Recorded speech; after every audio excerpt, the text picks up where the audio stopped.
church is, in essence, all about God. Knowing God, and the first thing that I define God worship is worship, because worship is then the central aspect of what I see that we do as church. Everything flows out of that. Worship is where we find ourselves back in our proper relationship with God. We spend the week thinking we're in control. We spend the week, got an Sure we amen from are. Lisa? Sure we are. Sure we're in control. Yeah, my poor mother, she got an email yesterday saying they're gonna tear her house down and move her out of the apartments into the Bethany Village apartments. And she sent a note at 9:30, which I know she was upset. She's still awake at 9:30. And she says, well, I knew I was gonna have to move into apartments eventually, but I don't really want to. And all I could think of, you thought you were in control, mother. Which we all do, until something like that happens. But worship is the center. We, especially Lutherans, find our response to God to be in service. But when God calls us to be the church, he calls us into community. And I'm becoming increasingly aware of our need to focus upon making community happen. And I think that this is one of the gifts that we bring to a technological society. Technology has the great ability to communicate vast places and do things quickly. It does not create community. And in fact, when it's at its worst, it actually breaks community because people attack each other, quote, from the safety of anonymity. But I think that what we bring to the church, we bring to the community the ability to focus upon worship, service, and community.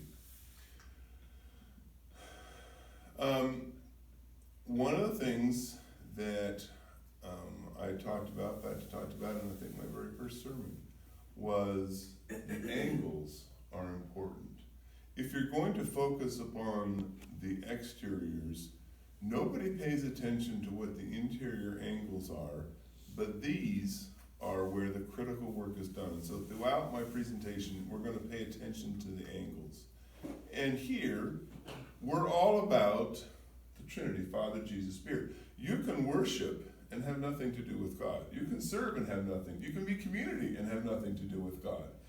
And so then the question then becomes, in the mission of the church, is how do we allow God to actually be not just the center, but the operating action in these three main areas.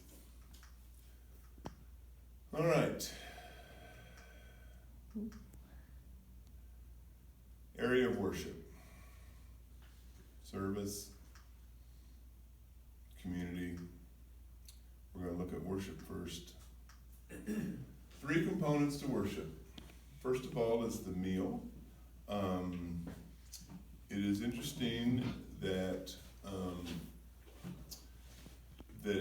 churches everywhere have a meal and communion. They do communion and baptism. Everything else can be different, but we always have that. But worship centers around these three things. It centers around the communion. It centers around the word, which is both the reading of the scriptures and the sermon, and then the rest of the service is basically prayers. Prayers of confession, prayers that are songs, and probably, I don't know, where do you put offering in that?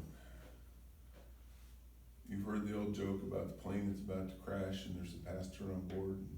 And they say, quick, pastor, do something religious. And he gets out an offering plate, passes around an offering plate.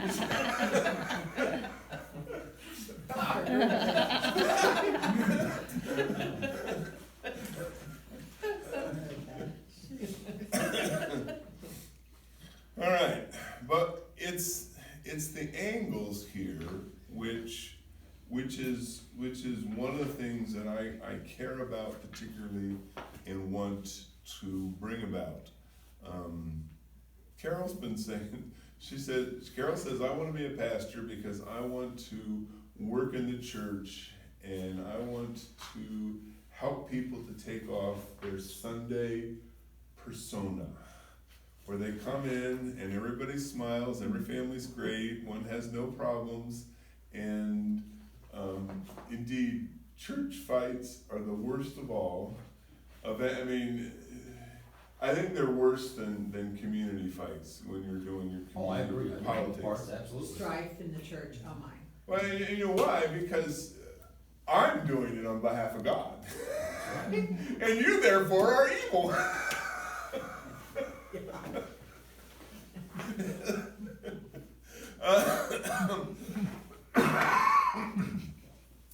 And in part that can be the way we do worship. So I would like to foster in worship a sense of humility, a sense of awareness of the greatness of God, the power of God, and the fact that none of us have the answers, and all of us are called to serve the others. One of the great awarenesses of the teachings of Jesus when he talks about us all being connected, I guess it's actually Paul's teaching, but when he says, you can't get by without any part of your body, and just try and pretend you can't. Where's Mark when I need an example of his toe? Oh, yeah. All he lost was a toe, but you can't get by without it. And there is no one in the church greater or lesser or more important or less important. And worship should bring that out. It often doesn't because the big guy up front just because there is somebody up front. The other thing that I want to create is a sense of openness. Openness to the work of God, openness to the unexpectedness. I remember hearing a singer-songwriter, John Michael Talbot, talk about, he says, as soon as you define worship can only be this way, you have cut off God. If communion only can be a high holy sacrament and cannot be praise songs around a campfire, you've cut off God. And a part of openness in worship is being willing to recognize not only who God is, but the different ways that we'll worship Him. And finally, compassion, love, compassion for each other, and an awareness that we all come, as I've heard said, as beggars seeking bread. Community.